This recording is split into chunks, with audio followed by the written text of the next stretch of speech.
people that he calls each one of us. Sometimes he'll call us his sheep. Sometimes he calls us his children. Last week, or the week before, he called us fishers of men. I'll make you fishers of men. And other times he calls us disciples. And these are just a few of the things that he calls us. Today, in the gospel, Jesus uses two interesting definitions or names. He calls us salt and light. Not sheep or children or fishers of men or disciples, but salt and light. And if we looked before, a little bit before Matthew's Gospel 5:13, he just gets finished giving us the Beatitudes. Blessed are the poor in spirit, for the kingdom of God is theirs. He gives us all 8 Beatitudes. And then he gives us this. We are salt and we are light. Very interesting. In the last 2 weeks, we spoke about attitude. The attitude of the Beatitudes. Last week, Doreen spoke on the action that one must take with the Beatitudes and with the gospel. So action and attitude, those are the two things, almost like salt and light. We see the picture of a perfect disciple, one being salt and one being light. If you combine the two, and you'll see why. Jesus says, you are the salt of the earth, and you are the light of the world. This salt, in ancient times, historically, was important because, unlike us, they did not have refrigerators, they did not have freezers like we do, and everything was salted to preserve it. It had to be, or they'd starve to death, literally, in times that were a famine. So this salt preserved the foods, the fish, the meat, and kept it from decay. It would be comparable to keeping it from sin. And this is our job for each other and for the world, to project that light out and to preserve everyone that we meet. We say at the end of the Mass sometimes, go and love everyone that you meet, even those that you don't particularly care for. And this is so important, to be salt and light.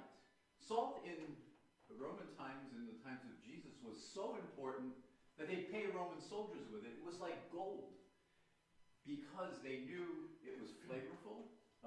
If anyone had any bread that had no salt in it, salt-free bread or salt-free anything, it just lacks flavor.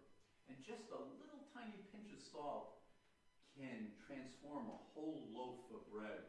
Trust me, I've made bread all my life, and every once in a while I forget to follow the recipe and forget the salt, and you can't do anything to that bread. It's horrible. But as Christians, we are asked to give that little pinch of salt to the world, that little bit of light to the world. So Jesus knew that the people he was talking to, the disciples, knew all about salt and its preserving qualities. This week, however, Michael and I yesterday went out to lunch with Father David and Deacon Chris, and we were walking up the hill, and it was so slippery that I had to actually take my shoes off and walk in my stocking feet, or I would have been dead because I had leather soles on. And we're coming up, the two of us are coming up the hill, and we could just barely walk because of the amount of ice that was there. And knowing that the gospel was salt and light, I was wondering if Jesus came to New England or was brought up in New England, if he would have probably used a parable of salt and light. Salt, over the last few weeks, you'll see it even on my floor, our floors in the kitchen, there's salt everywhere. Salt on the driveways, salt on the walkways, but this salt cracks the hardest of ice, the hardest of hearts. This salt does things, you can just throw it and you can hear it cracking down the sidewalk. Just a handful of it will crack the hardest ice, the hardest hearts. And with a little bit of light shining on it, the light does the rest.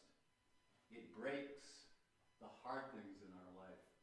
So, as I'm walking up the hill, I thought maybe Jesus would have probably used this analogy, this parable of the power of salt, of the power of light on hardened hearts as the roads are so hardened these last few weeks.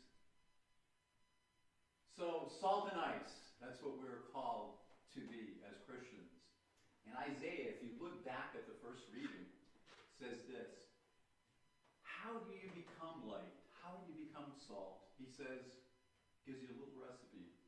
Share your bread with the hungry, shelter the oppressed and the homeless, clothe the naked when you see them, and do not turn your back on your own.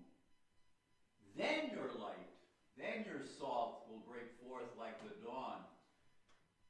And the added bonus he throws in, and your wounds shall quickly be healed. So if you do these things and you become salt and light to people by doing the good works of the Beatitudes and sharing your bread, sharing your home, clothing the naked, God gives us a promise that we will quickly be healed. So for us, Jesus did not say you can be or you have the potential to be. He said you are. And in fact, we are light and salt.